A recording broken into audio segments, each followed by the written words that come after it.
टिंकू बहुत शरारती बच्चा था। स्कूल मोहल्ले का हर छोटा बड़ा उसकी शरारतों से तंग था। वो तो बेजुबान जानवरों को भी तंग करता रहता था। अम्मी अब्बू उसे समझाते मगर टिंकू बात नहीं आता। आज जब वो अपनी छोटी बहन नाजिया को तंग कर रहा था तो उसने गुस्से में टिंकू को धक्का दे दिया।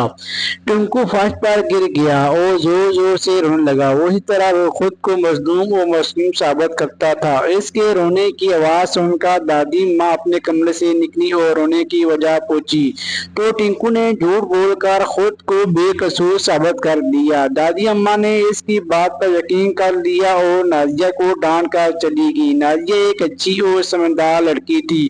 वो खामोश रही और अम्मी को असल बात बता दी। शाम को जब टिंकू घर से बाहर गली में गया तो अचानक उसकी नजर एक बिल्ली पर पड़ी जो अपने दो बच्चों के साथ वहां से गुजर रही थी। उसे देखते ही टिंकू को आंखों में शरारतों से चमकने लगी। उसने जल्दी जल्दी जमीन से पत्थर उठाए और ताक ताक कर बिल्ली को मारने लगा। दो चार पत्थर बिल्ली को लगे और एक पत्थर बिल्ली के छोटे बच्चे को भी लगा तो वो तीनों खौफजदा होकर भाग गए। अम्मी ने उसे कुछ बात समझाया था कि बेजुबान जानवरों को तंग ना किया करो। ये बात अल्लाह ताला को पसंद नहीं, मगर टिंकू ये बातें कहाँ समझता था। आज टिंकू अपने कारनामे पर बहुत खुश था। वो घर लौटा और चाय पीकर थोड़ी देर बाद दोबारा बाहर निकल गया।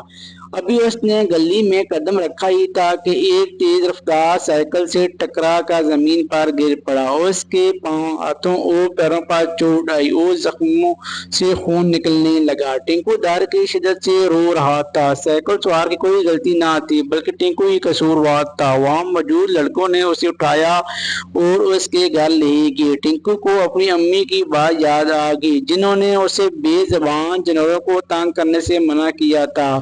अबू फौरन उसे अस्पताल ले गई और मरहम पट्टी करवाई। टिंकू को अपनी गलती का एहसास हो गया था। घर आने के बाद उसने अम्मी से कहा, आप ठीक कहती थी, आज मैंने बेजुबान बिल्ली और उसके बच्चों को पत्थर मारे थे। इसने मुझे बददुआ दी होगी।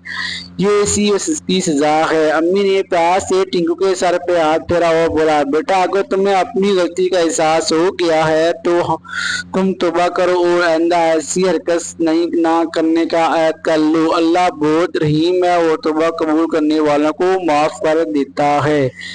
इनकी बात दुरुस्त थी। टिंकू ने सच्चे दिल से तौबा की और अम्मी से वादा कर लिया कि वो कभी किसी को तकलीफ नहीं पहुंचाएगा।